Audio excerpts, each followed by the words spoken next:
Session Daily Update. I'm Sarah Allen.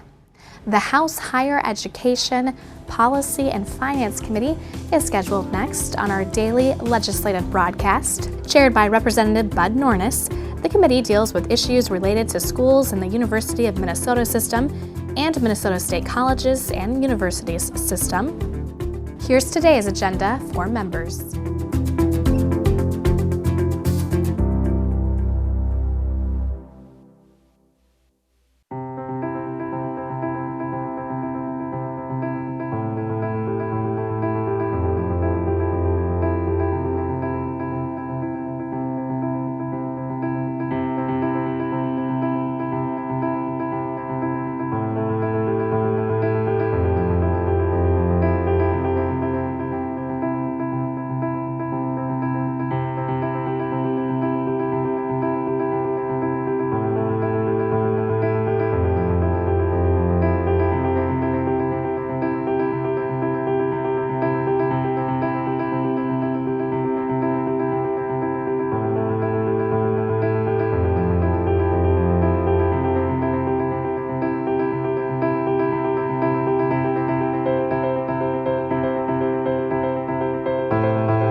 I'd like to call the meeting of the Higher Education Policy and Finance Committee to order. And the first order of business, we do have a quorum. First order of business is the minutes from April the 12th. Do I have a motion to accept the minutes? Representative Rosenthal. Any discussion or questions? Hearing none, all those in favor say aye. Opposed? Opposed? Same sign. And we have approved the minutes. Today we have the markup of our Higher Education Policy and Finance Omnibus Bill. We have a number of amendments that we need to have our members offer. And with a little bit of luck, maybe we'll be done on time. So the amendments should be in your packet, and hopefully they're in the same order as all of us, a numerical. Oh, okay. There are apparently some updated copies coming around, so. With that, are we ready to start with the first one? Okay, again, we're going to go in the order that you have in your packet, unless somebody has a problem with that. Representative Isaac. Chair, and this may be to your staff as well, Yes. is the H3237A5, the amendment that was previously discussed before committee regarding MCA scores. Is that right? A5? Yeah. Yeah. Just want to make sure I had the right one when we talked about it.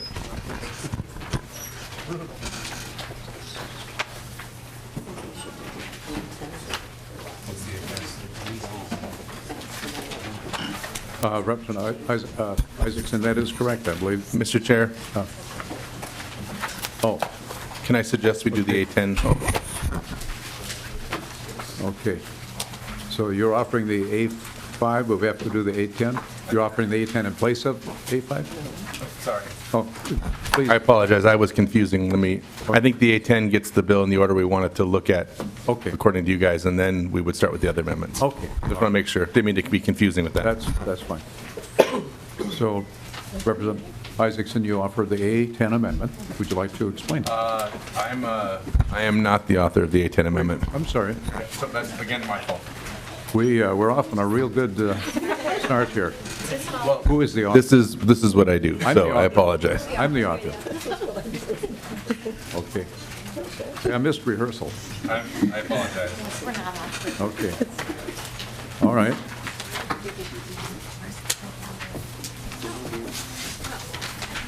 Any questions? What are we doing?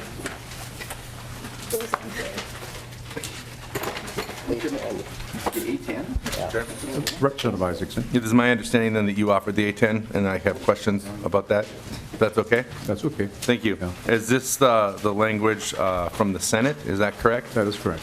Okay. And does your staff or nonpartisan maybe just highlight any differences that might exist in that? That'd be great. From the previous language we had to the new language. Would that be all right? Mr. Chair, Representative Isaacson, the two primary differences between the House language and the Senate language on the A10 amendment are that if you look at page 5, you'll see in the A10 that the benchmarks that would be established for college-ready MCA scores would be established by the Commissioner of Education, and then the Chancellor of MNSCU would just review and confirm those benchmarks. The original House language just provided that the MNSCU Chancellor would actually set those benchmarks himself. And then the second difference that I point out is on page 6. There's language that requires the Commissioner of Education to include a statement to parents and students, or students and families, like on 6.10, related to the effect of a college-ready MCA benchmark, and that's something that wasn't included in the House version of the bill. Representative Isaacson. Both of these effectively, thank you, Mr. Chair, both of these effectively represent the Senate's version of Bennett's bill we heard earlier this year. Would that be a fair summary of that? Yeah, you're correct. Thank you. Yeah. Anyone in the audience care to comment on the A10 amendment?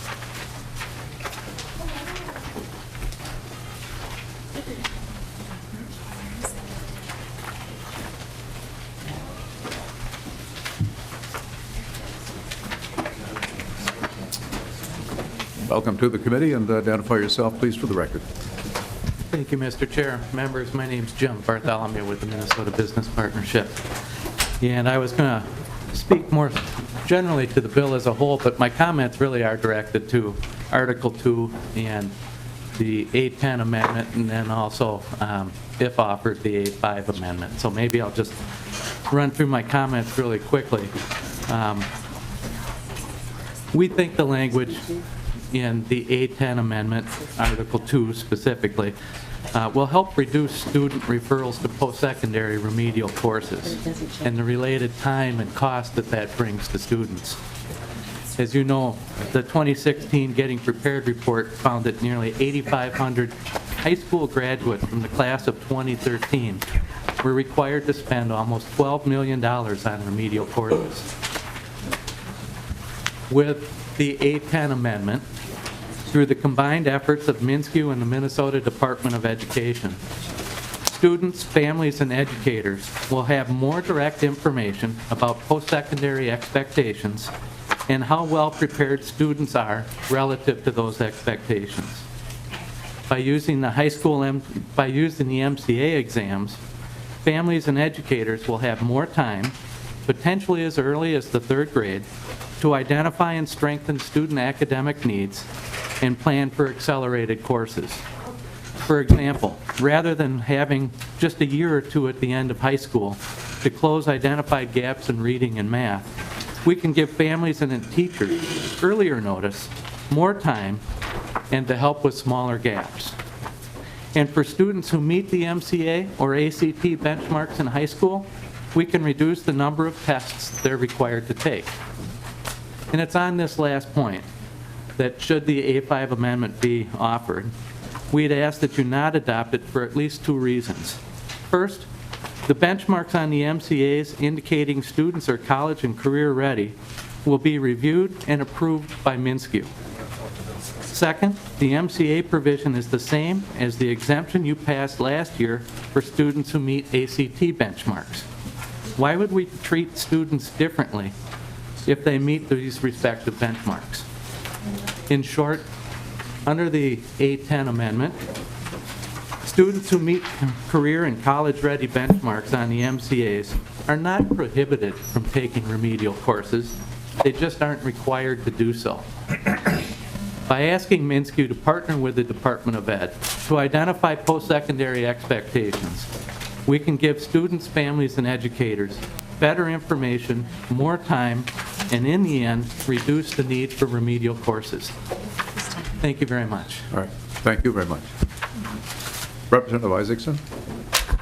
Thank you. I'd like to correct something the previous testifier said. Review and confirm is much different than set. And I'm not sure that I'm clear that the language in the A10 amendment actually gives the authority to MnSCU to be making those decisions based on what their criteria are.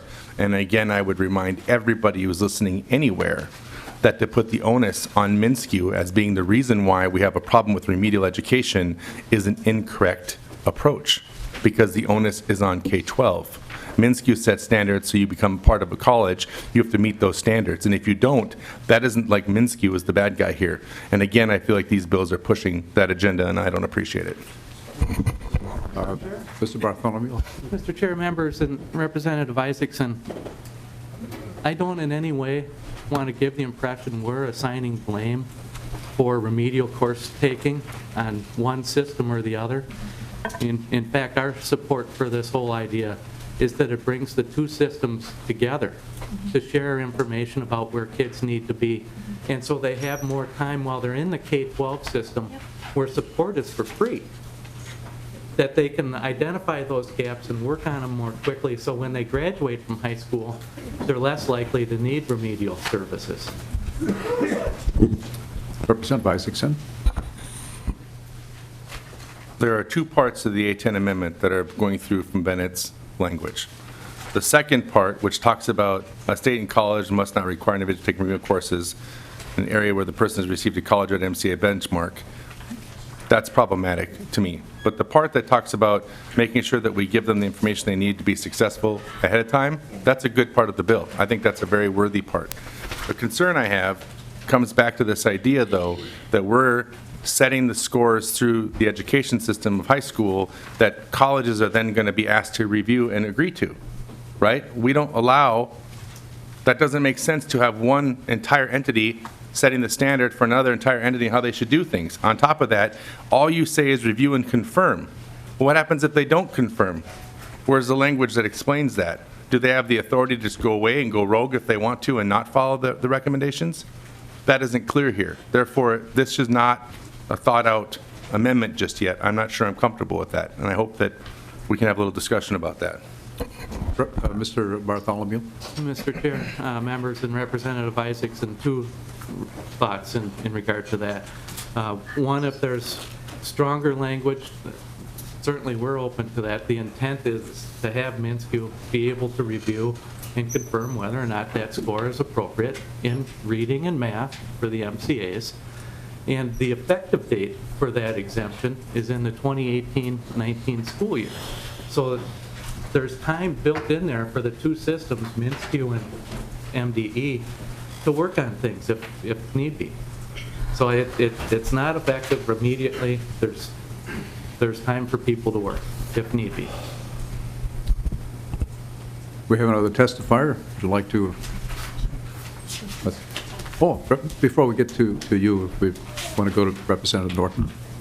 Thank you, Mr. Chair. And I'm just going to make a comment. I made these when we heard this bill earlier, and I do have concerns about this being included. I don't think it's ready, and while I do appreciate that there's a big time lag here, I think we're still not getting, and I don't know if I don't make my point clear when I make it or you just don't agree with it, but MCAs are criterion reference tests. They're meant to test whether the teachers or the students have learned and the teachers have taught the basic standards. It's not college prep. And the other issue with this is norm reference tests would be, that's a different beast, and that's not what this is. These are criterion reference. So they're very specific to the state of Minnesota and the standards that we teach in our schools. And also, they're tested far before the student's senior year. And unless you're going to put in a regime of testing again at the senior year, you can't hold the school district to tests that were given in 10th or 11th grade when they're in 12th grade. So I understand what you want to do, and I agree that something needs to be done to make sure that when kids graduate, they have the skills ready to go to college and they don't have to take remedial courses. I totally support that concept. This bill does not do it, and it's really misusing the MCAs. And so, I guess it's good that there's many years, because maybe there'll be a time to, create a different test or an additional test, which I know we're trying to peel back tests, but this system is not set up right to do what you want it to do, in my opinion. Mr. Bartholomew, do you have another comment? Mr. Chair, not to get into too much of a comment, but actually the MCAs are the perfect measure for career and college readiness in Minnesota. They are built on our state standards, in which MnSCU plays a large role in helping to develop. The ACTs are largely a norm reference test, and both post-secondary systems have indicated that if students master the standards, they will be ready for entry into their systems. And that's calibrated through the MCAs, again, in which post-secondary faculty have played a significant role. And if you look at the remediation reports put out by SLEDs in the Office of Higher Education, students who meet and pass the high school MCAs and meet our standards are far more likely to have success in post-secondary education than kids on meet the ACT benchmarks, which presumes 25% will not get a C or better. Mr. Chair, just to follow up, these tests are not given at the point of graduation. You just need to understand that. They're not given at the point of graduation. And to measure a student who's taking a test in 10th or 11th grade, when are you going to decide between that point and graduation that they've made up unless you're going to retest? And so you can't hold them to a level when there's still 2 years of learning to occur. Because I don't expect a 10th grader to be college ready. I think they need those extra years of education to be ready. But if you've tested them in 10th or 11th grade, they haven't been given the full amount of time to do the learning. So something else needs to happen. Representative Wakeham, do you have a question for the testifier? Yes, well, maybe a clarification. I don't know if he's the one that could answer it or not, Mr. Okay, Chair. then we have another testifier, too, that we need to get to, so go ahead. Okay, just a quick question. Well, Representative Wakeham.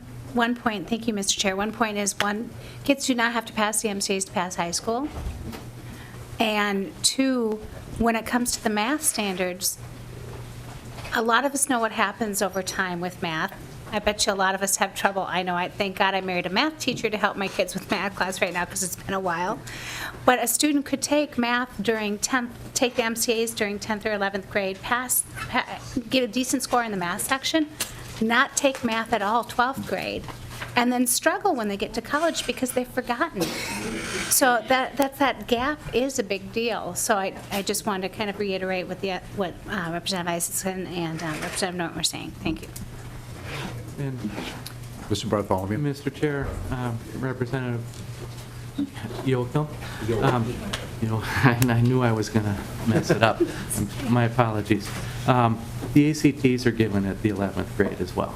The MCA math is given at 11th grade. The 10th grade reading is given at the 10th grade. But the thing to remember is this is an informational system only. There are no requirements in this. The benefit is if a kid is performing at a certain level on the MCAs, they're going to know where they are relative to post-secondary expectations. And they'll have a better sense. If I'm not at that level, I may be expecting to take some remedial courses or developmental courses. If I'm above, it's an option for me to still do so. But there's no mandate in any of this. This is strictly for student and family informational purposes. We should have acknowledged we have some students that are now leaving from Duluth, University of Minnesota Duluth. And I should have done that earlier, but Representative Wakeham. Mr. Chair, thank you. Once again, the ACTs and the MCAs are completely different tests and are testing different things.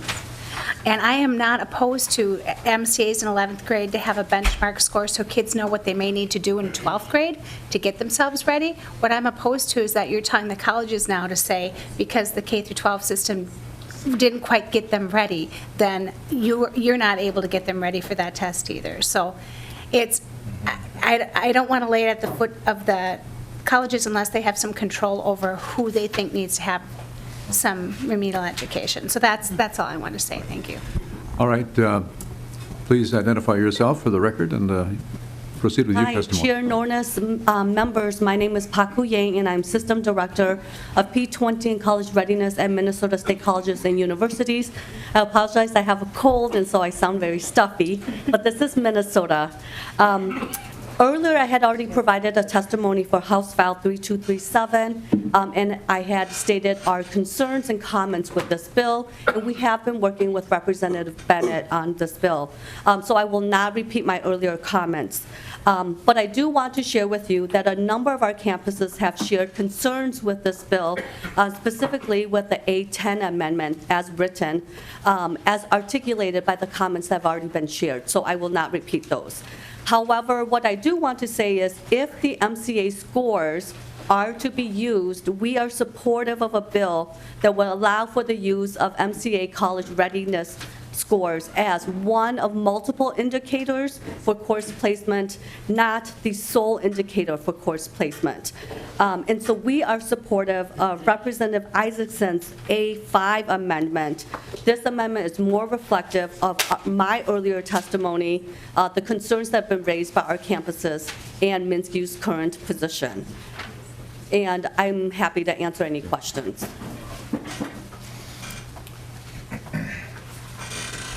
Any questions from members? Thank you very much. Thank you. Then I believe we're ready to vote on the A10 amendment. All those in favor say aye. We're voting on the amendment, A10, okay?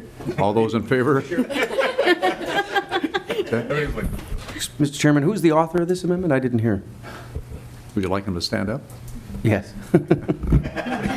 You're chair, you're the All right. very good chair, thank you. I know you're doing this to make me nervous, but, okay. Now, all those in favor of the A10 amendment, say aye. Aye. Opposed? No. Amendment is passed, or adopted, passed, done.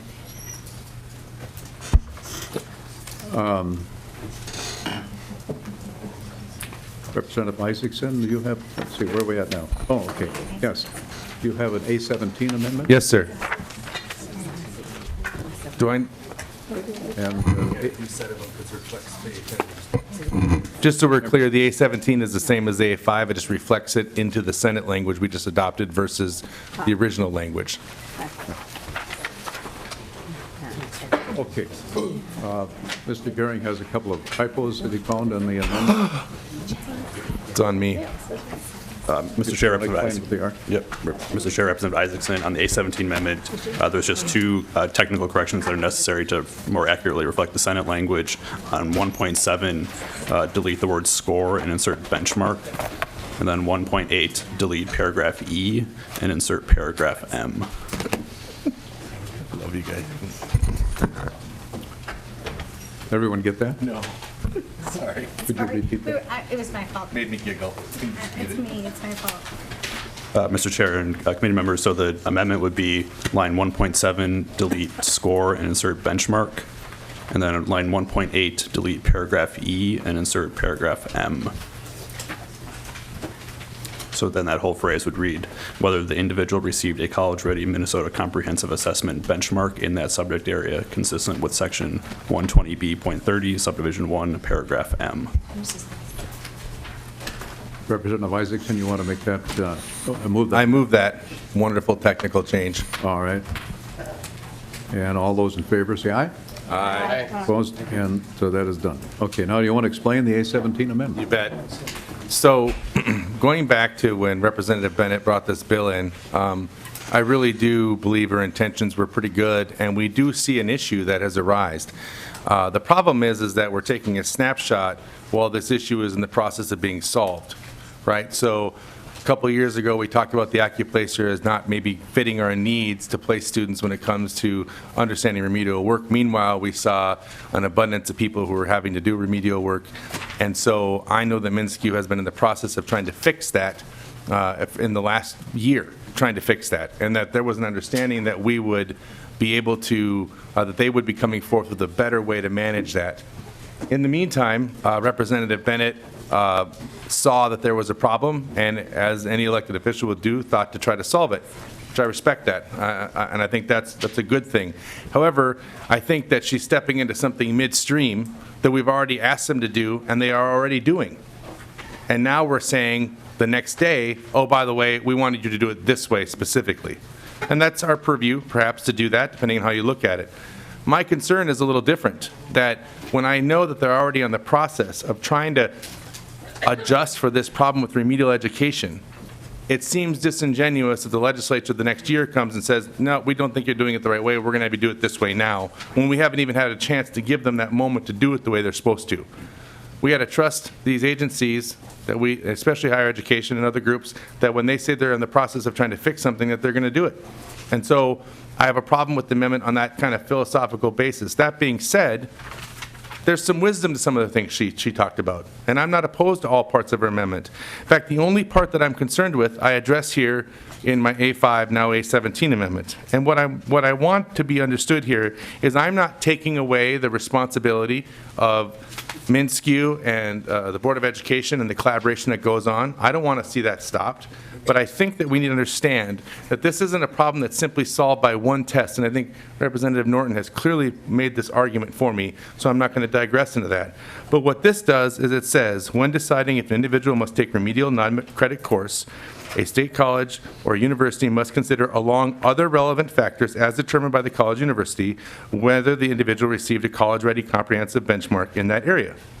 That's a reasonable thing to do that we would expect the university to decide, and only the university, to decide what it means to be ready to be at that university, as every other university on the planet does it.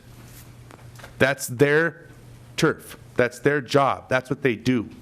And so What I like about the amendment and why I think there's a compromise that I think is good for both sides is it provides us with that opportunity to say, you know what, we think this is something you should look at. We want to make sure that you incorporate this in all the other things that you're doing and let us know, does this work as well as others? Does it work better? Does it work worse? I think it has a real positive kind of middle ground there, and I hope that you guys will agree with me on that. Thank you. Questions? Any other testimony that anyone would care to add? You've covered it quite well. Hearing no other discussion or questions, all those in favor of the A17 amendment, say aye. Aye. Opposed? It's adopted. Okay.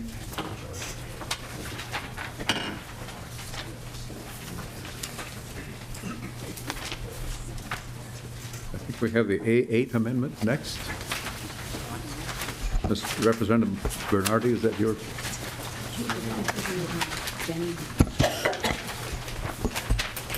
Thank you, Bill? Ms. Go ahead. So I would like to move the A8 amendment. And would you like to tell us about it? Sure. Thank you, Mr. Chair. This is the bill that Representative Pugh testified earlier to get it included in the bill. And I'm also an author as well. And I'm bringing this as an amendment to have the ombudsperson to monitor the treatment of individuals participating in the University of Minnesota Department of Psychiatry clinical trials, to include that in their scope of work. And we talked at length about that when Representative Pugh testified before her bill. So if anybody has any questions, they can feel free to ask. And the Board of Regents, the University of Minnesota, shall reimburse the Office of the Ombudsperson for the Mental Health and Developmental Disabilities for the oversight of these costs. So, I don't know. Oh. All right. Any questions? Any testifying from the audience? Okay, Representative Gruenhagen, maybe you can begin. Thank you, Mr. Chair. Just a question, how is this being paid for out of existing funds? Representative Bernardi? Right, Mr. Chair, yes, it would be if they're not meeting the needs of the they're not meeting the needs of the human subjects of advocating for them. This is putting something in place that an ombudsperson can be a voice and an advocate for them. And the cost would be, Representative. Mr. Chair, Representative Bernardi, that cost to be picked up by the university?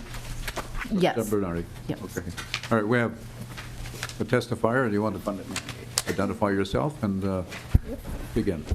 So, Chair Nornes, thank you. I'm Dr. Herman from the University of Minnesota, Vice President of Research, and like to just address briefly this bill that's been co-sponsored by Representative Bernardi and Pugh. I want to say that, we are very interested in making sure that all of the work that we do in interfacing with our human research participants and volunteers is done at the most highly ethical levels, and we have put in place and are putting in place many different mechanisms to achieve that goal, a lot of which we've discussed here. We certainly welcome partnership, and we certainly welcome interaction with the Ombudsman for mental health, and as we have indicated previously, have already interfaced with her around these issues on a number of occasions. Having said that, I do think that we are still concerned about the fiscal nature of this. We don't have personally an estimate about the cost that this would be to the university, and this particular mechanisms of paying for this activity would set a precedent for the university and for the legislature that has not been established, at least as far as I know, previously. Questions? Representative Bernardi? No, Mr. Chair. Okay. But I would ask if the fiscal staff would like to make a comment on the numbers that have been pulled together regarding the fiscal note.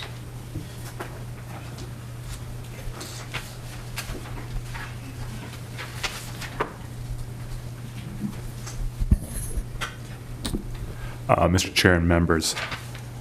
At this time, the fiscal note is not yet complete. We have preliminary data on the bill that Representative Pugh introduced. At this time, it shows a cost of $259,000 in fiscal year 17, and then a cost each individual year in the tails of $197,000.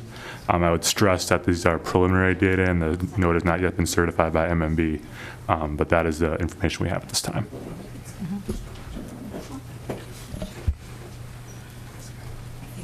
Any further comments, Dr. Herman? So, Chair Nornes, I would just state that while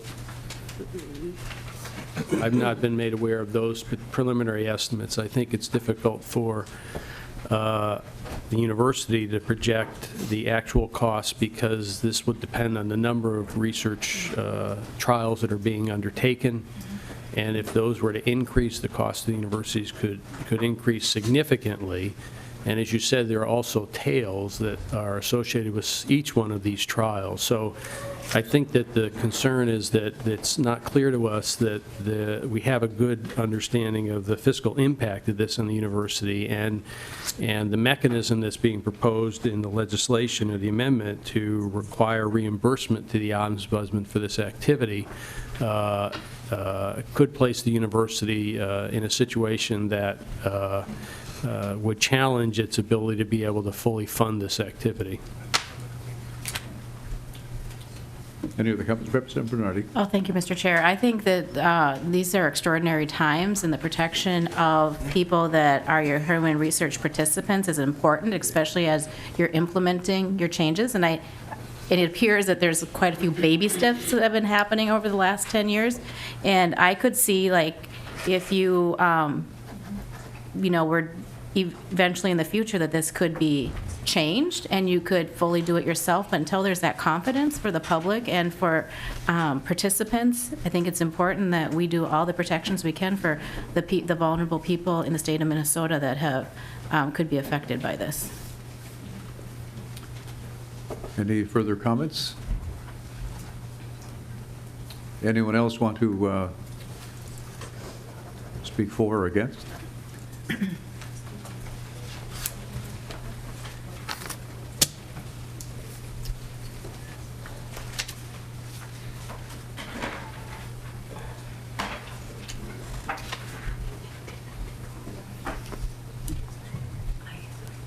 My name is Mark Hughes, and I feel I owe this to the University of Minnesota. Let me tell you and I'm not the smartest guy in the world, but let me tell you what I think I understand happening. We don't have the preliminary numbers that the University of Minnesota needs here to forecast what they need to do. Ultimately, what we're doing by saying who's going to pay for what is we're hurting the education of our secondary post-education at the University of Minnesota. And as a University of Minnesota, we need to put out a quality education. So everybody has to come to fruition here, or amends, get the numbers together so we know what we're going to do and who's going to pay for what. I don't think it's fair for the University of Minnesota to take on a fiscal responsibility when we don't know what the shared numbers are here. Thank you. Representative Bernardi? Thank you, Mr. Hughes, for your testimony. One thing I do want to comment on this, the University of Minnesota is already supposed to be providing this service, but there's not a level of confidence. They could redirect those resources and utilize the office of the ombudsperson to do those services. And the University of Minnesota has known about this bill for a period of time now. They could have been conducting their own analysis of how much they felt it was going to cost.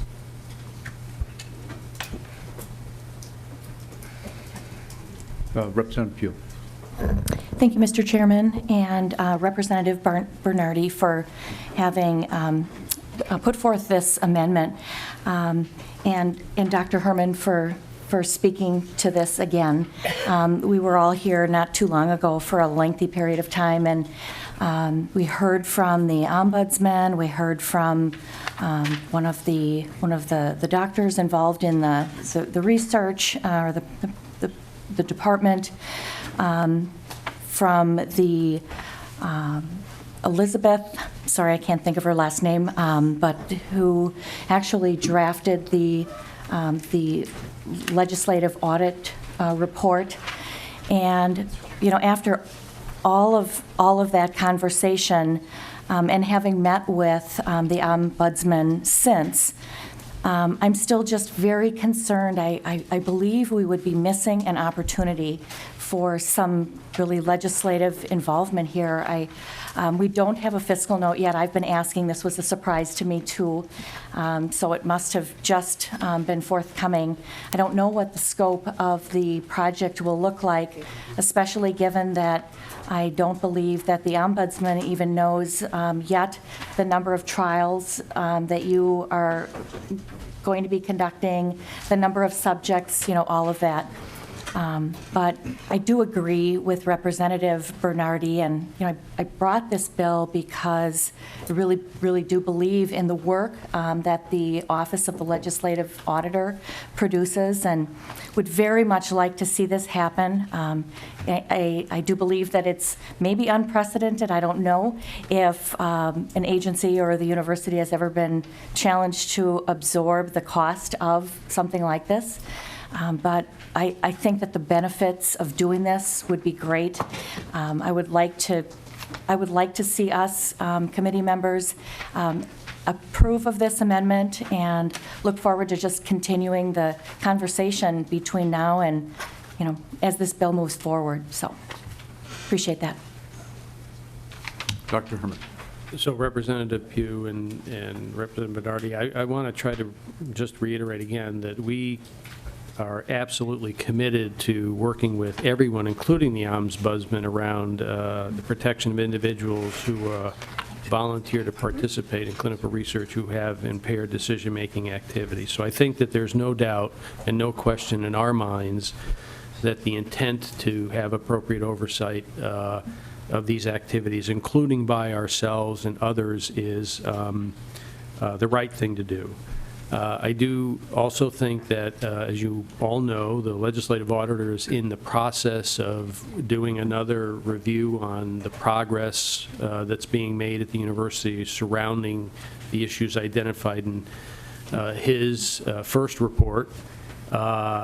That we had a visit by our external consultant at the end of March. And that individual also met with the legislative auditor.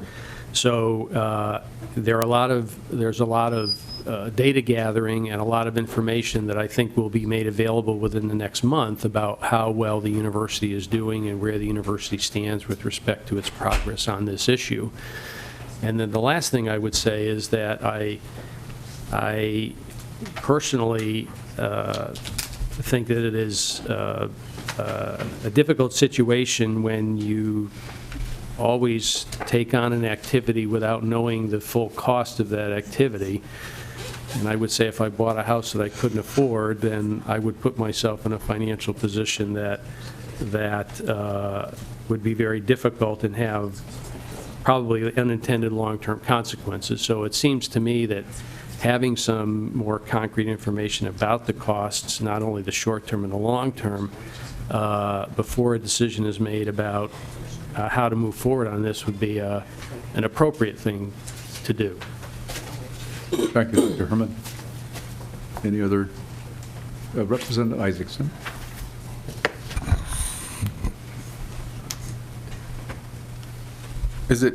Am I understanding correctly from where we were before to now that we're asking the University of Minnesota to absorb the cost of the ombudsman, extra cost to conduct the research or the oversight? Is that correct? That's how I understand it. Okay. I don't necessarily have a problem with the oversight if it's needed. I think there are some consistencies there that need to be managed. I'm just really uncomfortable with asking them to appropriate money they've already appropriated and put it somewhere else. I would only add that it's hard to also appropriate money for something we don't know what it's going to cost. So there is that too, yes. It would be almost, as I see it, this is a good amendment to get something going. The university can always come back once they know what the cost is going to be And we'd be open, I'm sure, to making sure that that is funded properly, which would be next year, more than likely. Yeah. So that's how I see it, that it's a starting point. I agree with you, sir. So, Representative Bernardi? Thank you, Mr. Chair. I think that this is a measure that ought to be implemented this year. They do have resources that they say that they're doing now. There's not the confidence level that people are being protected. They have lots of positions at the University of Minnesota. They're already saying that they're paying for this. My point is, we don't have the confidence level that it's actually working. They could redirect those funds to pay for these costs. And if it does cost more to do it right, then they ought to be spending that amount of money now. So that's what I'm advocating for, protecting of people now as the University of Minnesota is implementing its strategies. And once we have the confidence level that it's working, then we can reconsider it at that time. I hope I didn't indicate that I have them wait a year. This could be implemented as fast as they can, but we would know within the next year, or by the end of the year, what it's costing them. If they need some help paying for it, then that'd be a case they'd have to make at some point. So, Representative Bernardi. Yeah, thank you, Mr. Chair. It seems to me that the university ought to have a handle of what they're spending right now on this important work. And we haven't heard any data from them about the fiscal implications, except for wondering what it does cost. What is it costing now? Any further comment, Dr. Herman? Chair Nornes, Representative Bernardi, I think that the university has significant investments in the area of clinical research in aggregate, including those that are devoted to oversight. Based upon the implementation plan that the university came out with last year, the university calculated what the investment would be to increase the activities based upon the recommendations of the implementation plan. So the university has budgeted for those activities. With this particular amendment,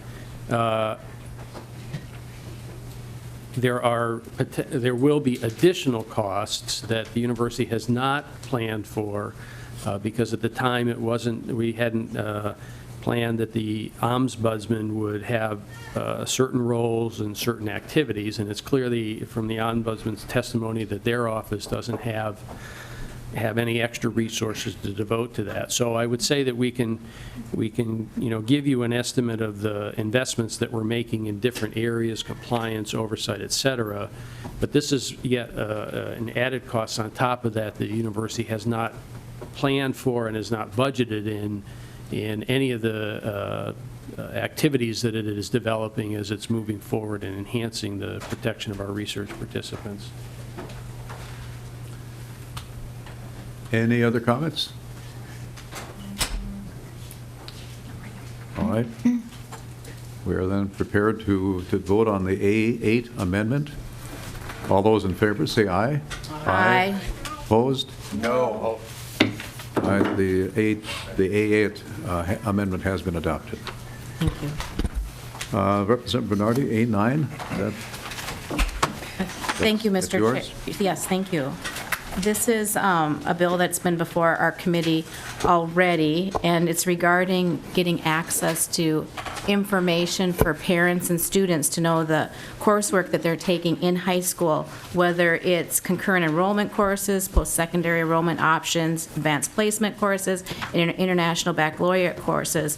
What our Minnesota public and private colleges and universities will, what cutoff and what courses that they will accept when they enter that institution. It builds transparency, and it also builds accountability.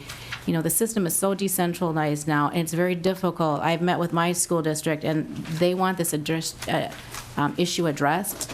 A lot of students don't have the political savvy or their parents to really navigate this complex system, and it's different at all the universities. And you add on top of that, that the administration, who, a lot of these people have PhDs, they have master's degrees, they can't navigate it either, and they're needing help and support in helping their students be able to get the credit that they deserve and to know what to expect.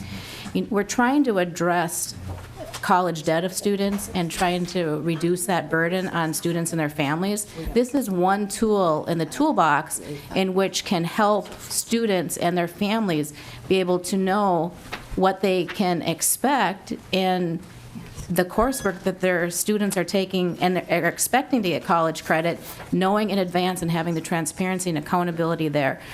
And in the long run, this is going to reduce student debt because they won't have to be double paying for courses that they thought they were going to get for credit when they were college credit when they were attending high school. All right, thank you. Any questions? Any well, Representative Uwickham? Just a quick question for Representative Bernardi. Thank you, Chair. Just to understand, how often would the website need to be updated? Because I know coursework changes all the time. I kind of played around at home with the different colleges our kids had looked at, and usually it's only a few clicks in on a website where you can find this information. So if the OHE is collecting all this, do you view it as a active database or something where people can click on a link on a spreadsheet to bring them to the university's website to see it? Because the information on the university's website can change a lot too from year to year. So how often would you expect it to be updated? Representative Bernardi? Well, thank you, Mr. Chair. I would leave that up to the Office of Higher Education to decide how to share the information and gather the information so that parents can know about the dual acceptance policies of each of the Minnesota public and private colleges and universities. Anyone in the audience wish to comment for or against? Seeing none. All those in favor then of the A9 amendment, say aye. Aye. Opposed? A9 amendment is adopted. Thank you.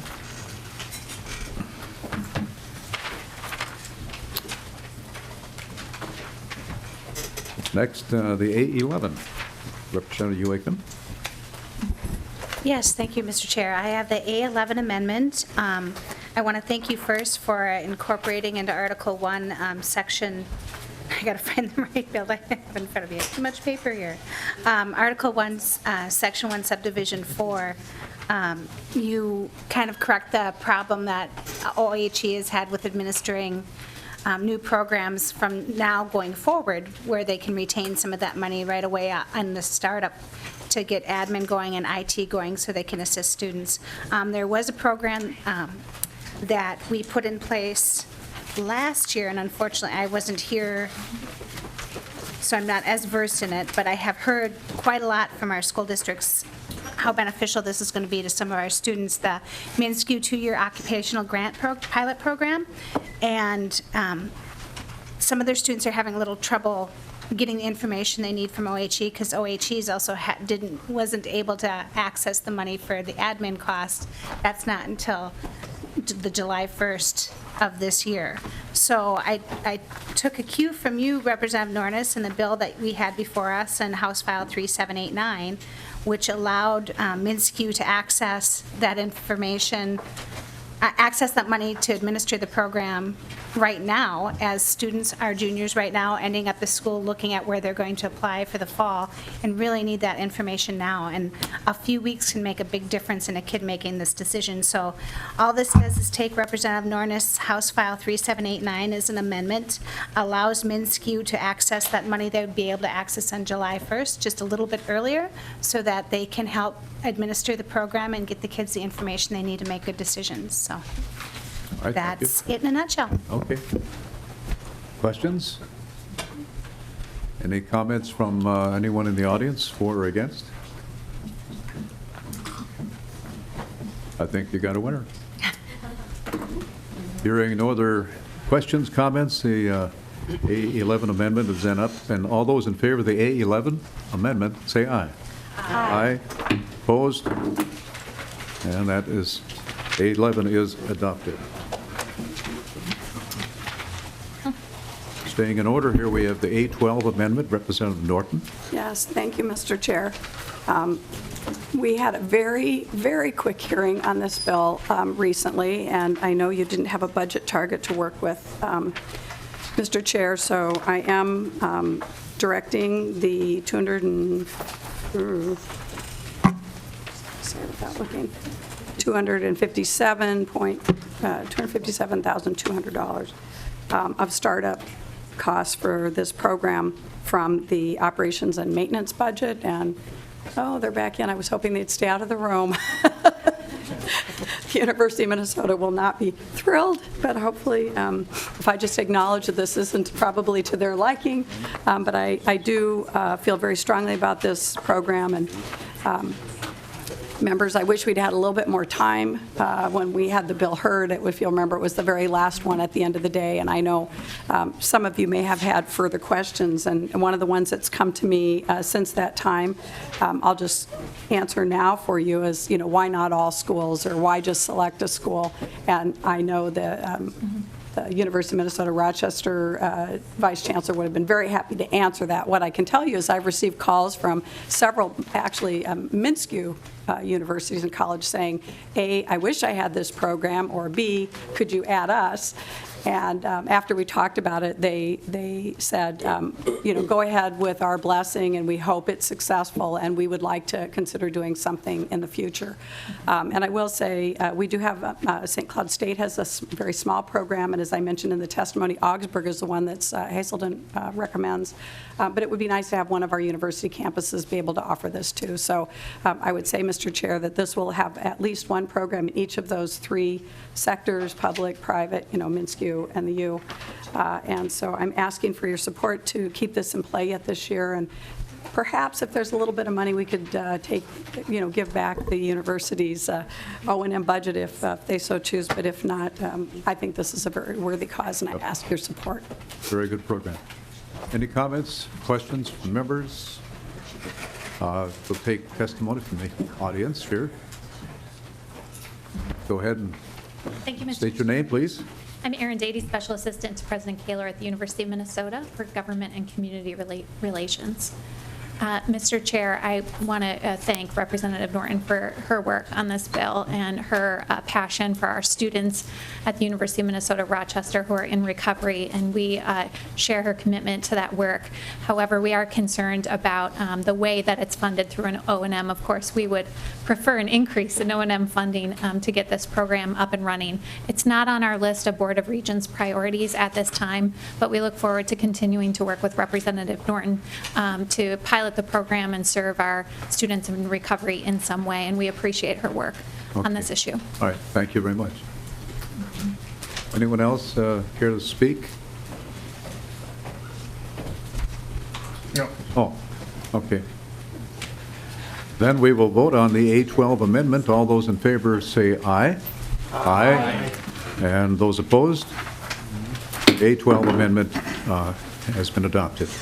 Thank you, members. We're going to move to the A15 amendment. I know President Kaler is here to testify, and he has to leave fairly soon, so we'd like to move on to the A15 amendment. Representative Whalen, your amendment. Yes. Thank you, Mr. Chair. This amendment is what I believe is a very reasonable compromise to a bill I had presented in committee previously. It requires that the university establish a fetal tissue research center to oversee all of their research activities that use fetal tissue. And in some conversations I've had since the amendment has been posted, I do have one brief oral amendment, Mr. Chair. Would you care to state the amendment or the, Yes. the change? Strike line 1.14.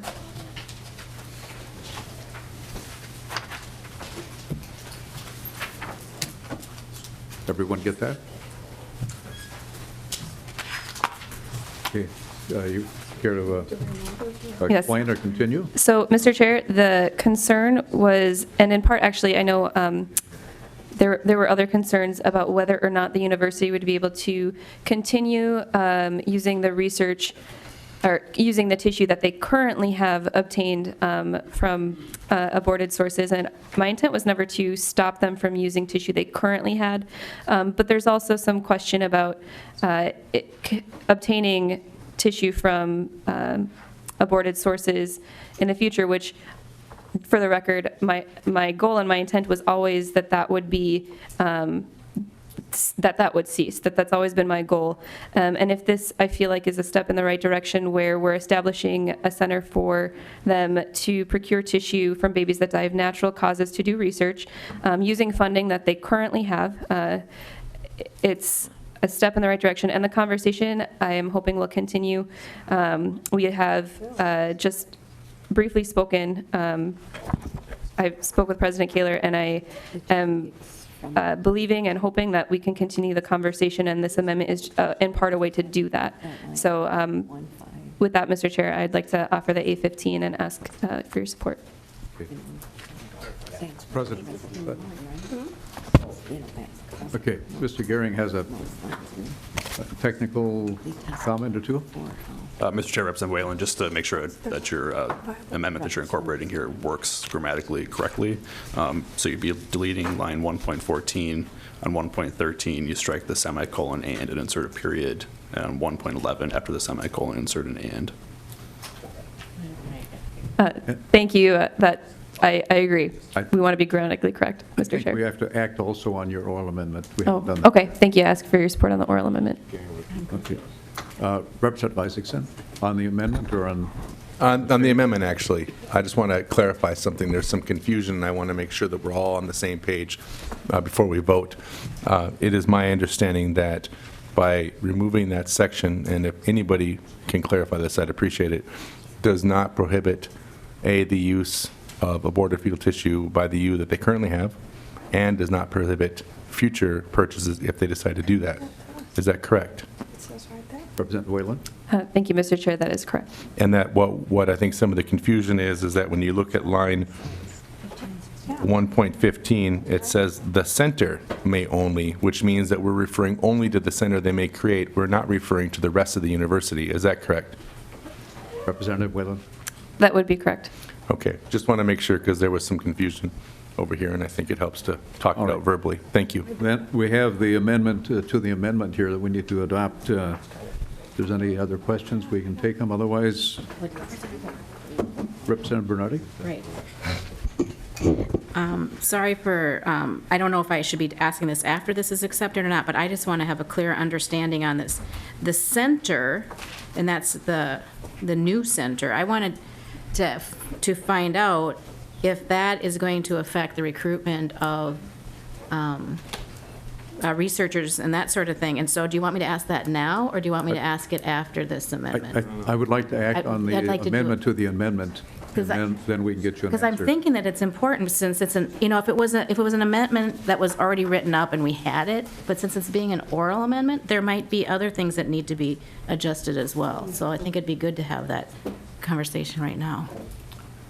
That's fair, if that's what you would care to do. At this point, welcome President Rhodes. I can't wait to. Okay, President Kaler, no. Thank you. Time is precious here. Thank you, Chair Nornes. I appreciate that. Members of the committee, I'm Eric Kaler. I'm the president of the University of Minnesota. And I'm here today to share with you that we do have concerns about this amendment and ultimately will oppose it. We have worked closely with legislators to understand their concerns about using human fetal tissue from elective terminations in our research, and we've taken those concerns seriously, putting in place new tracking, procurement, oversight, and disposition policies and procedures, and we remain committed to doing our research ethically and responsibly, and to treating all human tissue with respect and dignity. We are willing to further study the feasibility of using tissue from miscarriages, as this amendment requires, but also from other medically necessary terminations.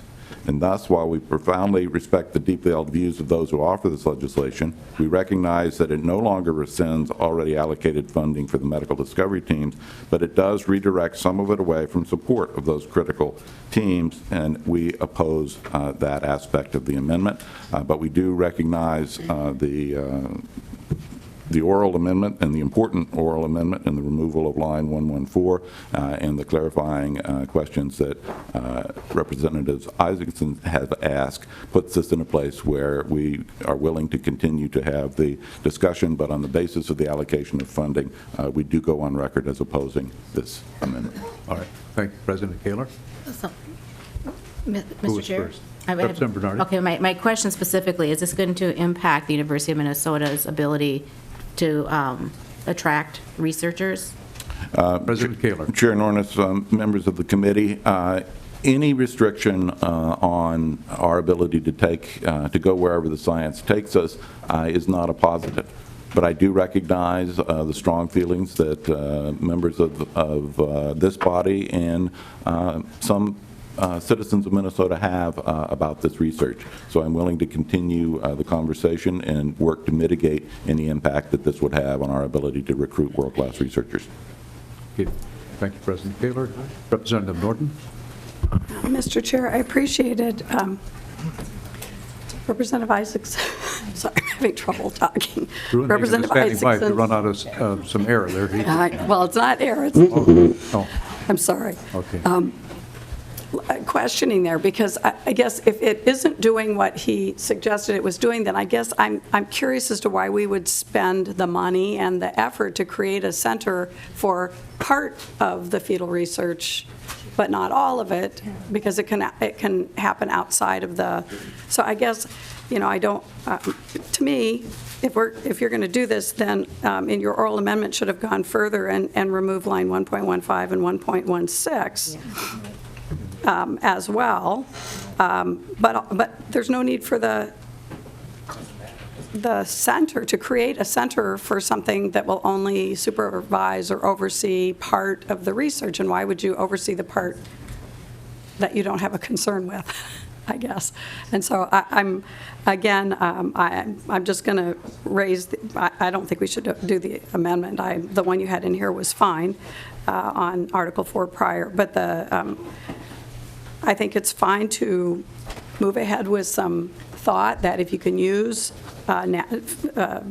tissue, as you worded, due to the natural death of a fetus, it's fine. But we also know from the testimony that was made earlier that that might be problematic. In fact, I think they said they were concerned that you could use tissue that had infection or chromosomal abnormality or something that could change the outcomes. And so I just, unless this was really clear that there was a section in there that said other research can go on as it has been, I'm just really uncomfortable putting this in here and spending, asking the university to spend extra money to do something this narrow, I guess. So I don't know if, Representative Whalen. Yeah, if Representative Whalen would like to. Yeah, actually, thank you, Representative Norton. You make a great point. And in fact, this was posted and I, just talked to President Kaler, and we thought that this might be a way forward that would give us, again, a way to continue the conversation. And that's what I really wanted. And so you make a great point that we do want to oversee the part of the research that is on aborted tissue as well as on tissue for babies that die naturally. And so, now as I'm sitting here thinking about that, if that would be too complicated to make an oral amendment, and I guess I would ask the president, if we don't do the oral amendment, but with the understanding that we can keep having the conversation because of the concerns Representative Norton, I think very rightly, brought to our attention. I would ask President Kaler about that. Suggestion is to withdraw your oral amendment. President Kaler, have any comment? Chair Nornes, Representative Whalen, I would strongly oppose that. As I read this, it says the purpose of the center must be to provide oversight of all research activities at the university that request the use of fetal tissue, not just those associated with the center, parenthetically, and ensure compliance with applicable laws and policies, et cetera, for all work at the university. I am profoundly troubled by 114 that would act as the central source of procurement for fetal tissue. That would suggest that, in fact, we could no longer procure fetal tissue from elective terminations. That would limit our ability to follow the science where it leads us. It would impact our ability to hire the best bioscientists. So to me, the striking of line 114 in the oral amendment makes enables me to continue the conversation, but I would be dramatically opposed to the amendment without the removal of 114. I think that's a good case then for continuing the discussion on the amendment to the amendment. And we need to do that as quickly as we can. I mean, not that we're in a rush, but we have, anyway, go ahead, Representative Norton.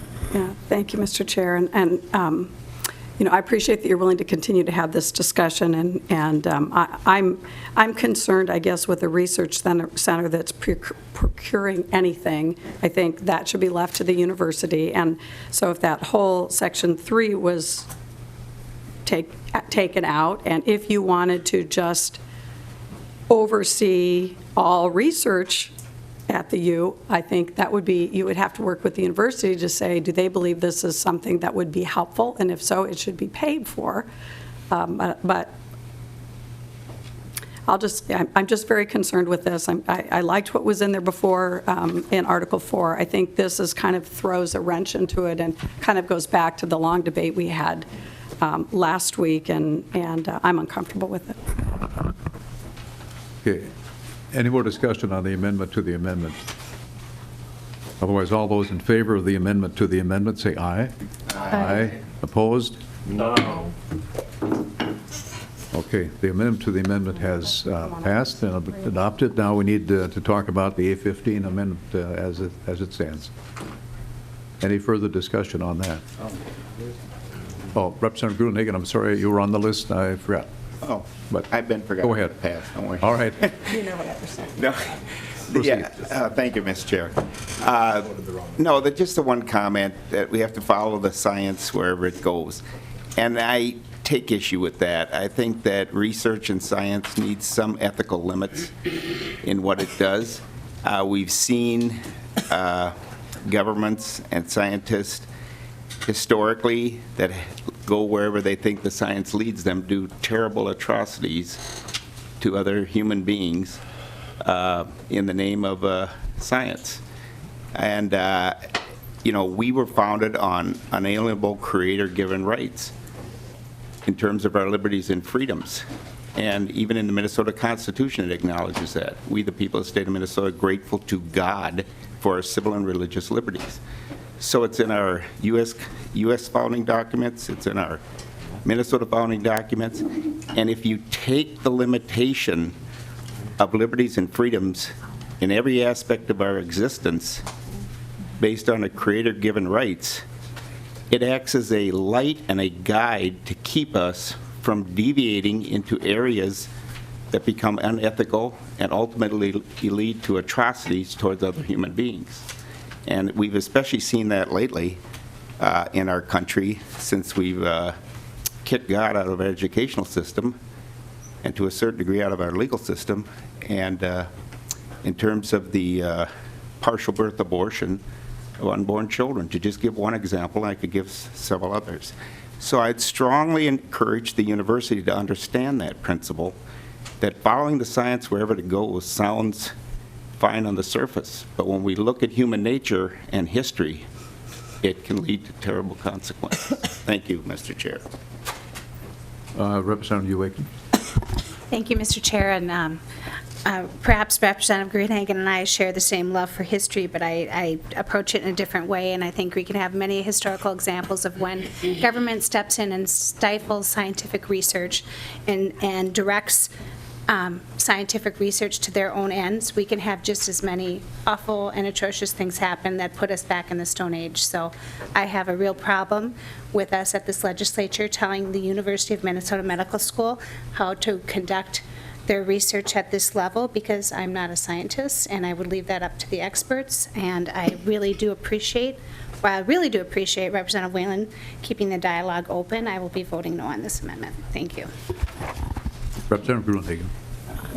Not to extend the conversation, but again, science with no ethical guidelines or limits, in my opinion, can go down roads that have tremendously terrible results on other humanity. Thank you.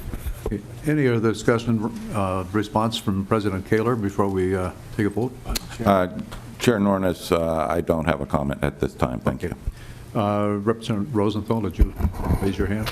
Yes, thank you, Mr. Chair. And this amendment troubles me as well.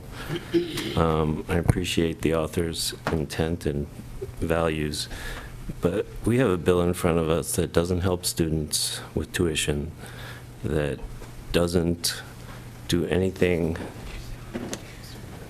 about student debt, and now we're trying to make the university a place which is weaker than it is without this amendment. So research is a big deal, and it's a big deal in attracting faculty and students, and the university is known for that and creates so many jobs and companies that come out of this research. I feel by restricting them on this issue is the wrong way to go. I think that if Representative Whalen and the university want to continue their talks in a way that wouldn't hurt the university, that would be great. I'll be voting no on this, and I would urge you to withdraw this amendment. Any further discussion? Representative Whalen, any comments?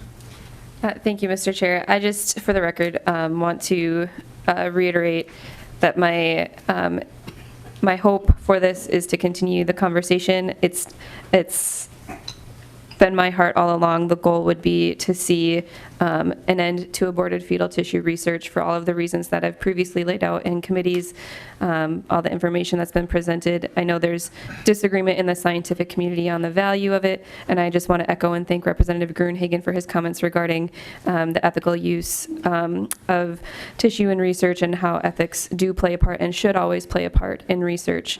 And with that, I do thank everyone here for their respectful dialogue, and I would ask for your support on the amendment. All those in favor of the A15 amendment, say aye. Aye. Opposed? No. Amendment has been adopted. Mr. Chairman? Yes.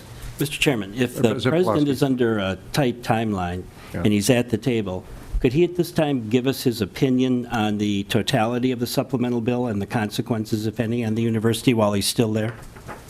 That's up to him. I know he's late for his date already. But Chair Nornes, Representative Pulaski, I am indeed late for a big room full of people, but clearly the university brought forward a supplemental budget request. It was heard in this room. It represents critical additions to the infrastructure of the university, substantial aid to Greater Minnesota in terms of both mining and the provision of health and dental care, and we feel very strongly that the elements brought forward strengthen the university and strengthen the state of Minnesota, and so I will express disappointment on the current target for the higher education supplemental budget. Mr. Chairman? Pulaski. Mr. Chairman, I want to thank President Kaler for being here today. We have had discussions in the past about how important it is to have the leadership of higher education present when we deal with either full funding bills or supplemental bills. So I do appreciate you being here and your statements on the amendments and your statement on the bill. Thank you. Thank you, Mr. Clark. I would agree that we appreciate you being here, taking the time, and some of these issues will be ongoing, and we appreciate your participation. Thank you, Mr. Chairman. Okay. Now,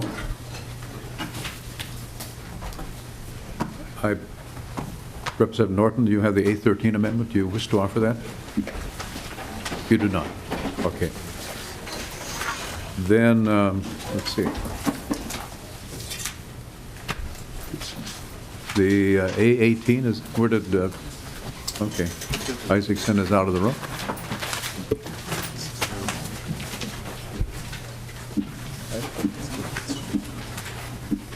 All right. Then we'll go to the 822 amendment. I can't even. Huh? I don't find it. Huh? Is that the right number?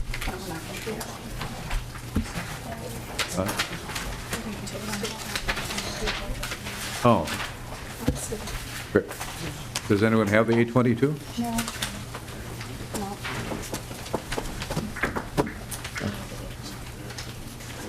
Okay, we'll maybe set that aside. Let's go to the 823.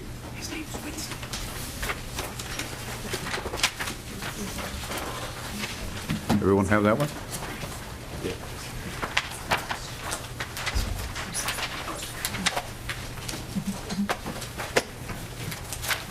Okay, the 823, simply stakeholder group will exist with this amendment, but will be in a less formal or appointed manner, so that's all it does. Can you repeat that, Mr. Chair? Should we- Oh, this amendment provides for a stakeholder group, and they will be kind of a less formal appointed manner. Is that right?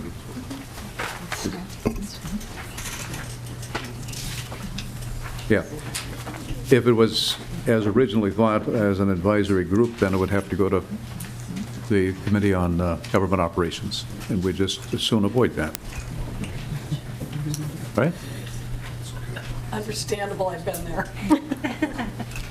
Just don't want to. Yeah. This is in regards to the build program. I should have mentioned that. Any questions or comments about it, Representative Uacom? Thank you, Chair Norris. Is this your amendment? I was Yes. just keeping track. And then what it does is just take out the advisory group altogether, right? From what I'm reading? As an advisory group, that right? Okay, thank you. All right. If there are no other questions on that one, we will vote on the A23 amendment. All right. Okay. All those in favor, say aye. Aye. Aye. Opposed? Okay. With the A23. Mr. Chair? Yes. Has the 824 been passed out? Yes, thank you.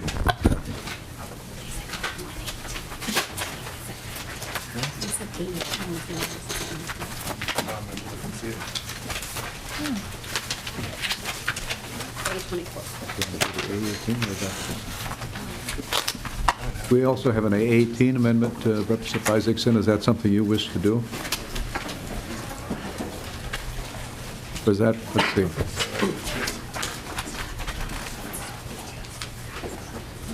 That's not this way? Have just one moment, just 1 second.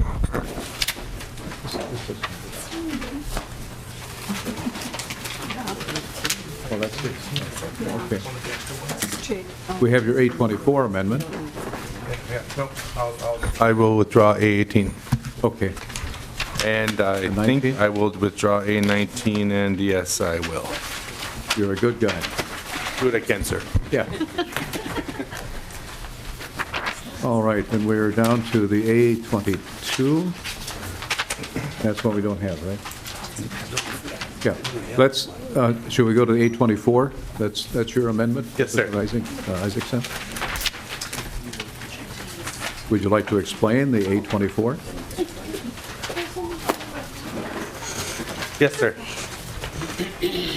All right. Your A24 amendment, correct? Yes, yes. Okay. If you look at, let me pull up the A10, which is now the bill, and you go to page 5, what this essentially does is makes the chancellor the arbiter of what the benchmark will be. And so by but I have talked to MnSCU, and philosophically, I'm not opposed of there being some sort of understanding or relationship between, is it the Board of Education? Is that the correct phrase? The State Board of Education? And which is what their bill, as in the current form does, is it says the State Board sets the benchmark and MnSCU confirms it. And I'm mostly just concerned with the clumsiness. I think it means what Mr. Bartholomew meant by it, which was that there is a ownership by both sides as to what the benchmark's going to be. I think that's the intent. I'm a little concerned that the language is a little clumsy in the sense that what happens if MnSCU doesn't confirm it? And I don't know if there's someone here that can answer the question. Is there language that explains what happens next? Because what happens if the board sets a benchmark and MnSCU says no? Are we in limbo at that point? And so I think that's my concern. And then based on how that question's answered, will determine whether or not I would withdraw or push forward with the amendment. Okay, anyone in the audience that can address the question? Well, not everyone got up. That's good.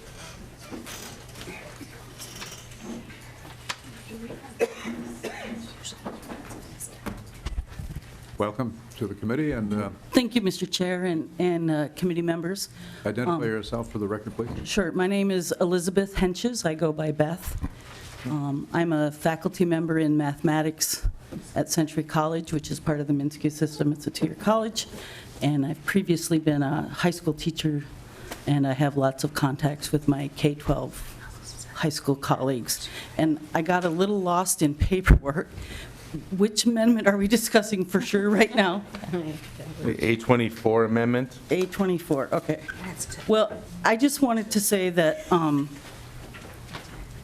this is the one about setting a score on the MCAs. Mr. Chair? Isaacson. What it would do is the language currently is written, the Board of Education. Am I saying that right? Is it Board of Education? I think it's the Department of Education. Department of Education would set a benchmark and then would in turn go over to the chancellor who would confirm it. And my concern is that this language would make the Department of Education setting a benchmark that colleges would then have to use to determine where students should go. And so I think that would be perhaps inappropriate. However, I was saying that there should be a relationship because the two are connected in some ways. And so I was trying to confirm with the board or the department or anybody who could answer the question of what does confirm mean, what happens if they don't confirm, and how are we managing that? Well, speaking only for myself, not for the college nor my union, but I personally would want the faculty to retain control of the curriculum and to be able to define what college level ready means. And at this point, I'm also on the statewide assessment for course placement committee within MnSCU, so I'm really familiar with these issues. And standard setting is a really complicated process, and I would hope that MnSCU faculty would be involved, and then it would be faculty and K-12 teachers who teach the various disciplines that would be involved in making those decisions. And I agree with Representative Isaacson that that we as the faculty and members of MnSCU should be able to create our own definitions of what success, what being prepared for college is. I think we're getting closer, K-12 and higher ed, to each other, but we're not quite there yet, and I wouldn't want to just sort of give up that right. So I would definitely agree with Representative Isaacson that the MnSCU faculty need to be involved. Thank you for your time. Thank you for your testimony. Okay. Mr. Gehring, can you add something? Mr. Chair, and just in response to Representative Isaacson's question, the bill itself is a little bit is not entirely clear what exactly the process would be for reviewing and confirming benchmarks, except that I'd point out that the language is drafted, so there's a two-step process for MnSCU. One is that they're reviewing the benchmarks, so they'll receive the scores that are proposed by the Department of Education, but then separately they have this confirming process. And I think a normal interpretation of the way a confirmation would happen would be that this language would allow the chancellor to choose not to confirm the benchmarks, and I think what would happen is that they would go back to the Department of Education and they'd have to try again. So in the same way that, for example, legislative bodies confirm appointees, I think you could do that in the same way.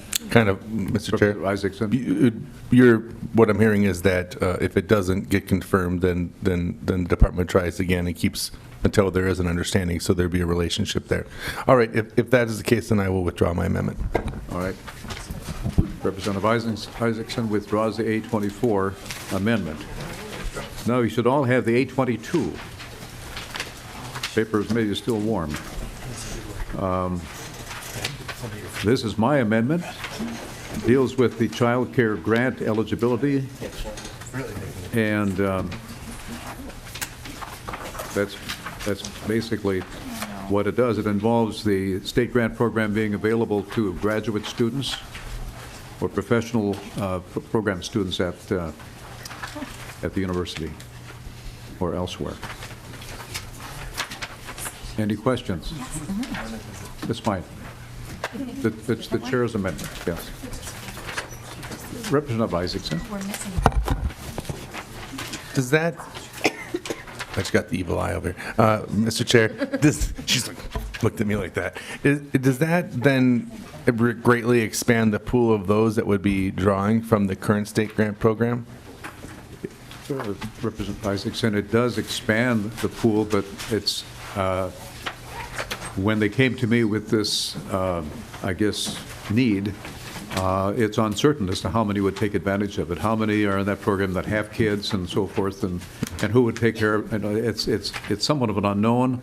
There's no money appropriated for it. There's understanding that there is money that could be used. If there's a huge demand, we'd have to address that probably at a later date. But right now, it's just to get the program going, to allow those students, again, they have debt just like all the other students do. More debt, probably, obviously. So, perfect. Thank you. Okay. Mr. Williams, can you also add something to this? Thank you, Mr. Chair. Representative Isaacson, just to clarify, the DE2 amendment that we walked through yesterday contains language in Section 4 that expands eligibility for the child care grant program to graduate students. The A22 amendment just adds language to the formula determining the amount and length of grants that accounts for the fact that we're expanding it to graduate students. Thank you, Mr. Chair. All right, any other questions or comments, or anyone from the audience? I don't see any. All those in favor of the A22 amendment, say aye. Aye. Opposed? A22 amendment is adopted. You miss any? Yes. Well, thank you, members, for doing this in record time. Representative Norton, you have a comment.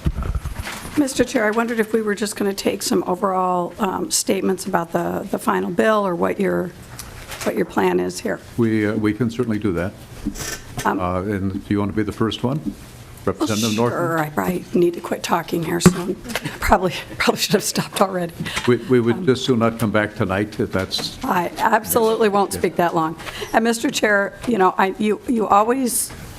I feel like I'm always saying to you, I wish you'd gotten a better target. I don't know that in the 10 years I've been here, when you've been chair, that I haven't said that to you.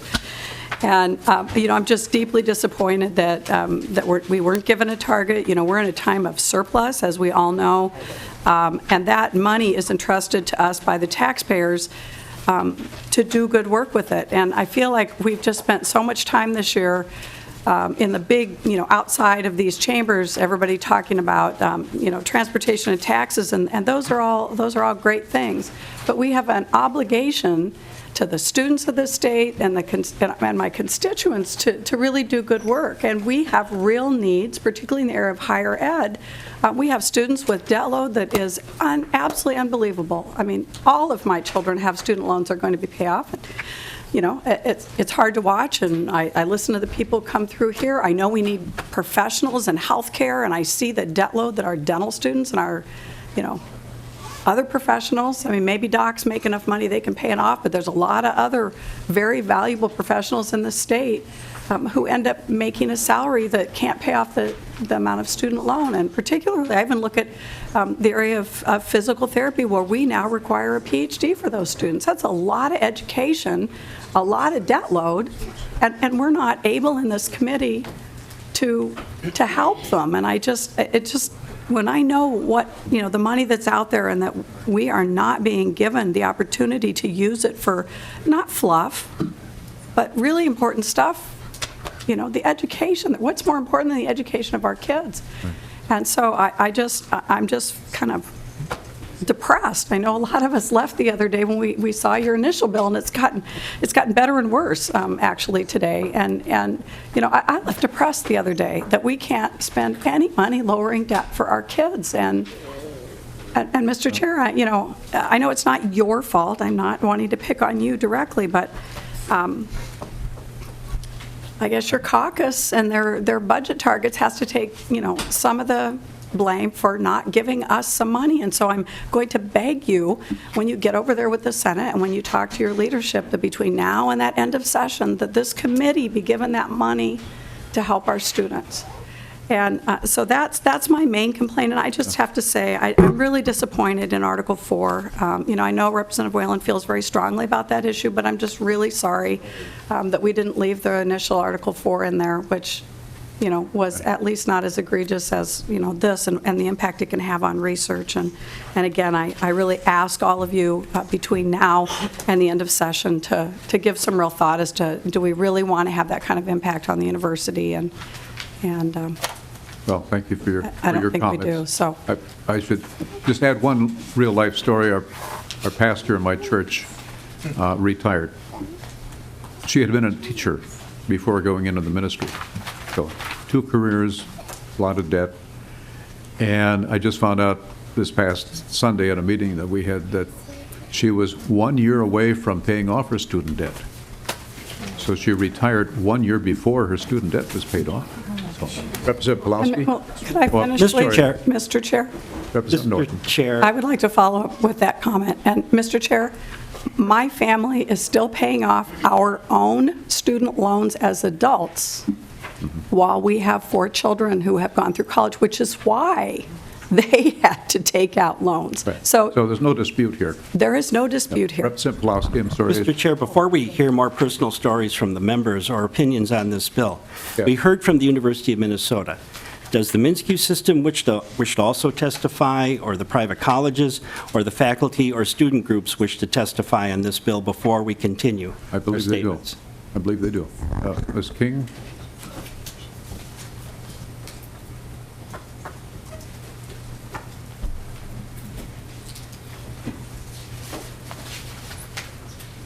Thank you for being here, and welcome. Members, I'm delighted to be here. Thank you. And I want to also thank you for all the time that you've provided us this session to talk to you about our system and our colleges and universities and the work that we're doing across the state on behalf of our citizens. And I want to thank you for the work that many of you have done with our staff to work through language and to pursue areas of interest. We appreciate that, the collegial relationship that we've had with members. We also would want you to understand that we are disappointed.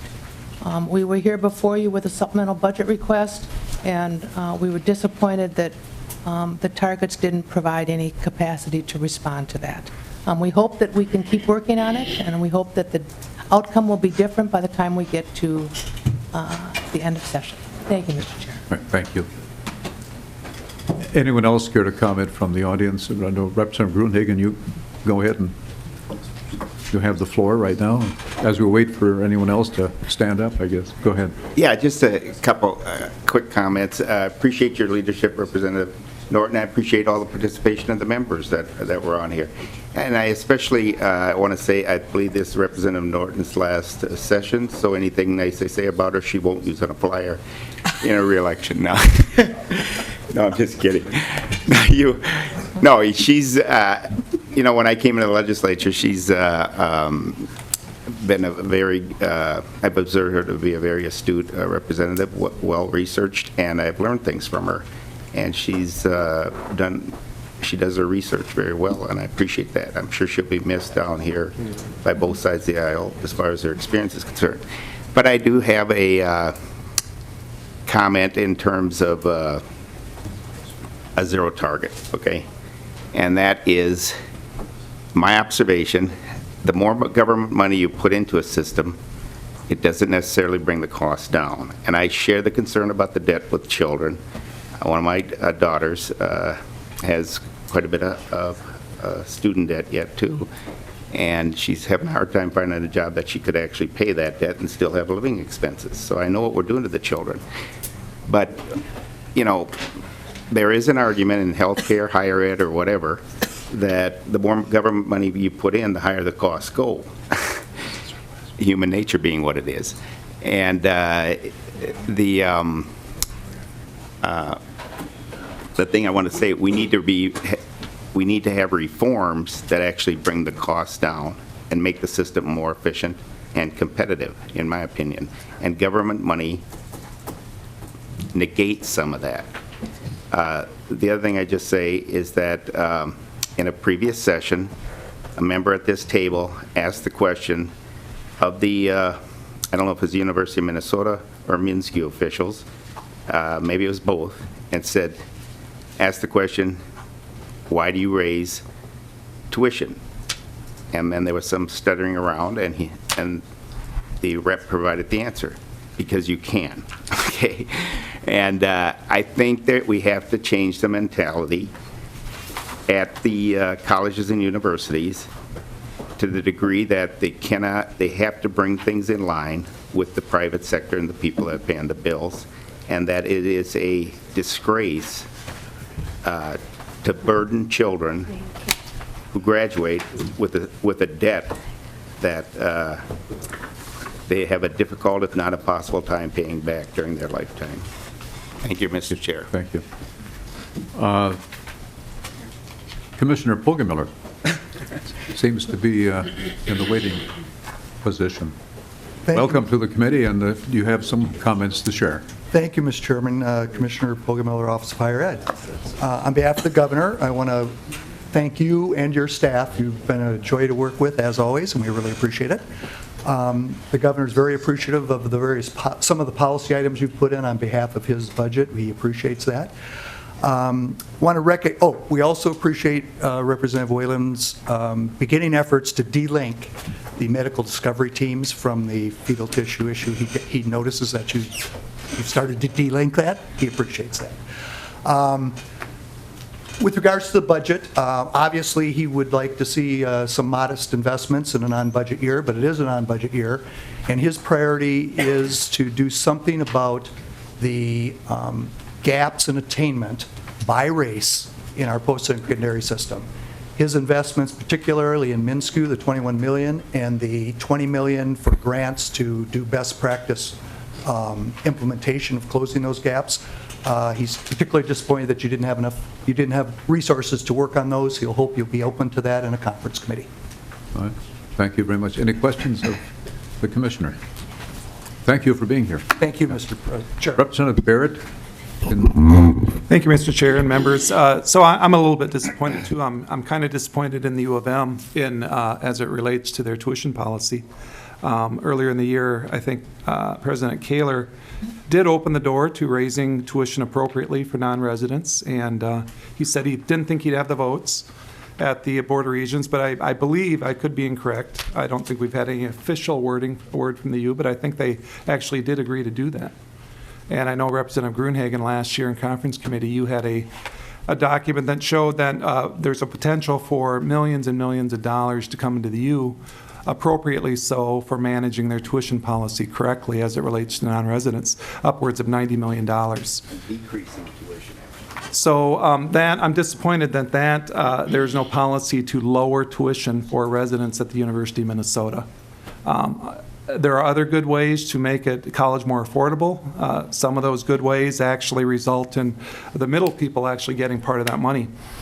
Earlier this year, President Kaler was here. He recognized the need to lower tuition or to increase tuition for non-residents. Then he brought a chart talking about the net price of new freshmen receiving grant or scholarship aid in paying in-state tuition, which showed that the U of M is in the middle, even though when you look at tuition only for residents, they're actually $3,000 higher than Wisconsin. So I'm disappointed that somehow the discussion of tuition, which is appropriate for non-residents, and increasing that somehow got muddled through a discussion of freshmen receiving grant or scholarship aid. Minnesota grant, obviously not funded by the U, but funded by taxpayers. So I'm disappointed here that we didn't have a solution that would directly result in dollars into the pockets of U of M kids who are going to the U of M. And hopefully we'll continue, I know we'll continue the conversation, hopefully at this level, or maybe the Board of Regents, that we will decide that lowering tuition at the U of M is the right thing to do. It's been done one time in 50 years, and we are long overdue for a second decrease in 50 years at the U of M. Thank you. Representative Pawlowski, you had the floor for a minute. Well, Mr. Chair, if there's no one else to testify, I'm going to go back to a second to numbers. We started this last week. I'm going to finish it tonight. We have now heard 37 bills in this committee. The total of the 37 bills, with not all fiscal notes in, is $178,945,200, and not all fiscal notes are in. In 2015, which was the budget year, the legislature and the governor invested in higher ed $166 million. So in the regular budget year, which is 5 months, we invested $166 million, which was appropriate.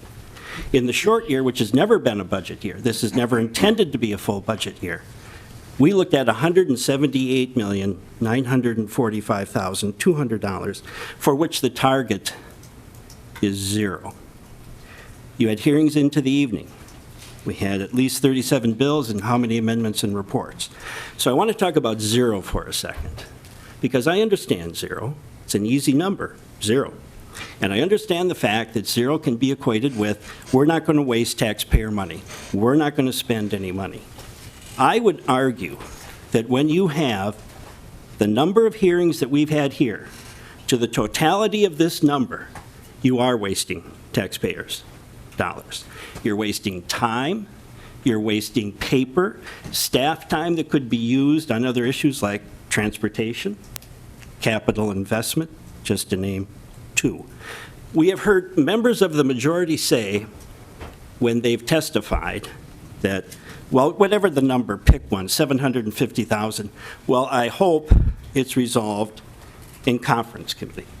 So apparently, the majority here says, we can't spend money, but we sure hope the Senate can, and we'll take theirs.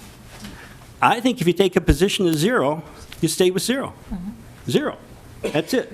And you tell the public up front, it's 0. But we don't go through 37 bills.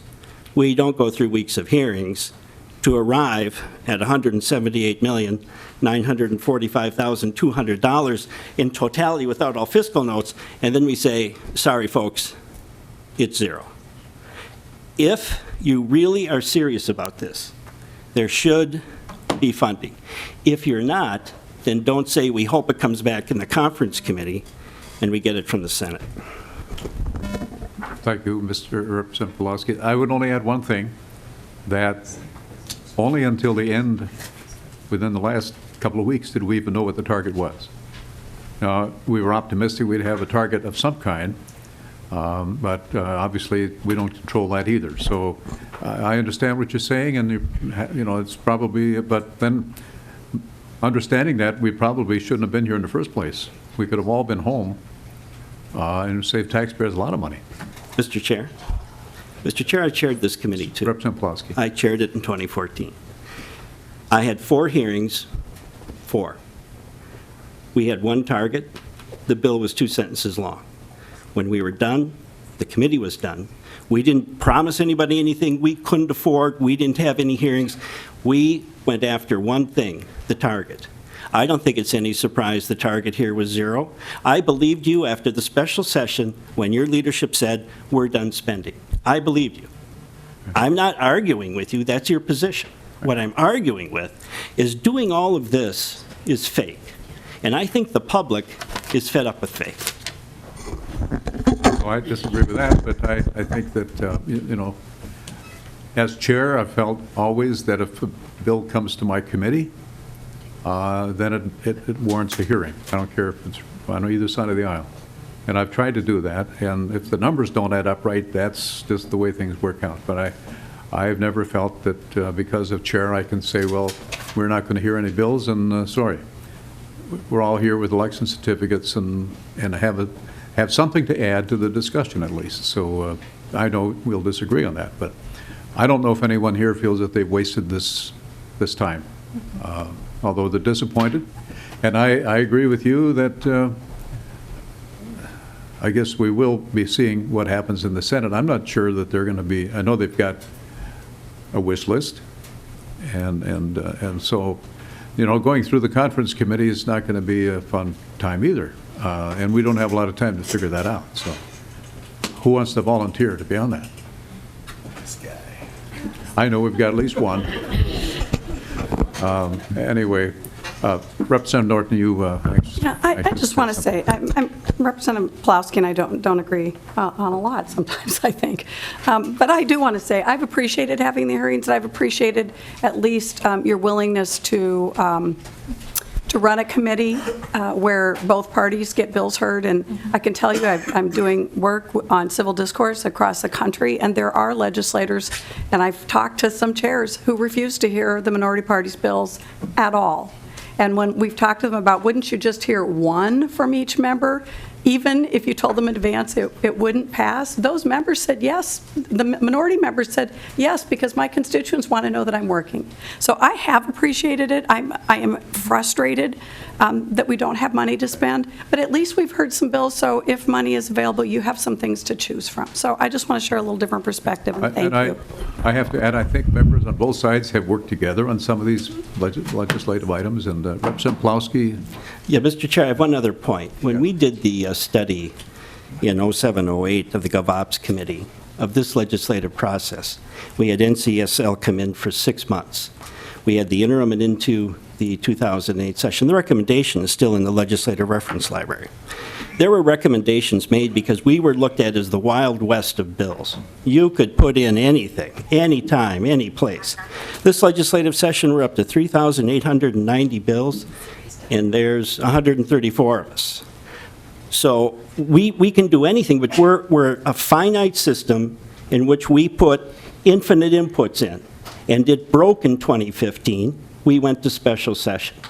Almost every other year it breaks because it can't sustain the load. I disagree with the fact that we should hear everything. I think as a fiscal chair, it's our fiduciary responsibility to say no. I think you said no with 0, but you didn't back it up. Representative Isaacson. Thank you, Mr. Chair. With all due respect to Representative Plowski, I have to disagree with you. I haven't been around here as long, and you certainly carry a lot more weight than me, but there's two things going on, and I think that you've assigned the blame in the wrong spot. To be mad at the higher education chair for doing what the higher education chair is supposed to do is a bit disingenuous when your real frustration is the leadership that told the higher education chair to do what he's supposed to do, but then pulled the rug out when he said he can't have any money. That's the problem. The problem isn't that the committee met and wasn't doing its job. The problem is that the committee met and was doing its job, but then wasn't given the authority to finish its job. And that's what leadership of the Republican Party has decided. And so I think those are two different things. But secondly, and perhaps more importantly, I want to address two comments earlier. First of all, Glenn, Representative Gruenhagen, you are the nicest person I never agree with that I've ever met.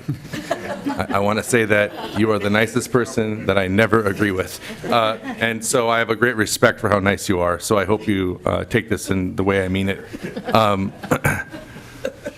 I've heard now two people talk about the problem with tuition and raising tuition and those kind of things, lest we forget that this state once took this responsibility of paying for education pretty greatly and managed that very well, and has since withdrawn from that responsibility and disinvested in our schools and in our kids.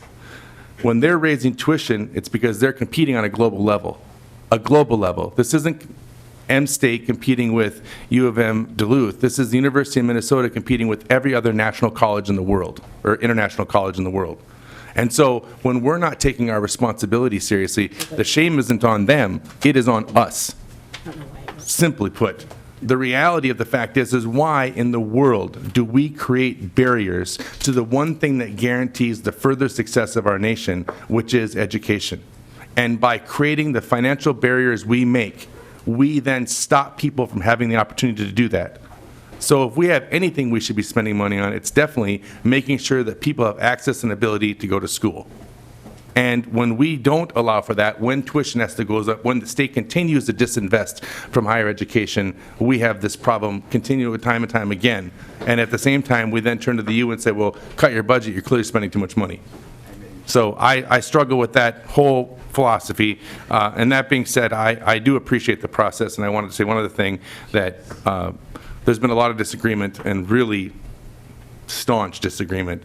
And I've enjoyed this more than other committees, because despite all of the staunch disagreement, there's been really wonderful conversation and really enlightening thinking. And even though we may never agree and will always be diametrically opposed on that issue, I didn't feel like there was a sense of disrespect that I feel in other committees. I've told you that before.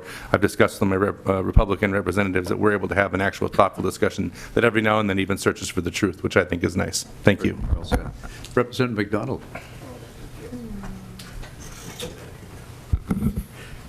I'm going to pass. Okay. All right. Then we have a substitute. Representative Barrett will step in for you. Yeah, thank you, Mr. Chair. To Representative Isaacson, who I appreciate greatly, and you are one of the nicest people that I know that I don't agree with often or a lot of the time. So I think we should start a working group, a two-member working group, to look at the issue of tuition and funding and see what the relationship is or isn't. I've started that work, but would appreciate bipartisan support on the subject, because what I found is more often than not, the two are not linked. Certain schools there are, University of Wyoming, go Cowboys, they are linked. My daughter goes there. They are linked. High funding, low tuition. University of Illinois, high funding, high tuition. Many are on one side or the other. Few are in between. Few actually have a direct correlation. You look at the U of M over the past 50 years, you look at the funding, and their funding levels do not, generally, you will find areas where they have, generally speaking, there is not a correlation between funding level and their tuition increases. They've always increased, don't get me wrong. Almost always, I should say, up until recently. So anyway, we should start this bipartisan working group so we could get at the facts and speak the truth and present that next session. Good Thank idea. you. Here. I just, in kind of closing here, I want to say that we're going to miss Representative Norton. Thank you for being. How many years have you been on this committee? 10 years. Through good and bad times. Indeed. And I get the bad times, right? Yeah, that's been a pleasure. The other thing is this, probably our last committee meeting, except for getting into a conference committee eventually. If that changes, we'll let you know. We have two more pieces of information, or at least two more things we have to do, and one is to adopt the DE2 as amended, and I'd like everyone, if they're in favor of that, to say aye. Aye. Aye. Oh, I'm sorry. Opposed? Now we go. That gets 2 hits. That gets 2 hits. Then I move that House File 3237 as amended be moved to the Ways and Means Committee. All those in favor say aye. Aye. Aye. Opposed? No. Done. Okay, members, thank you very much. We are also done. Mine also.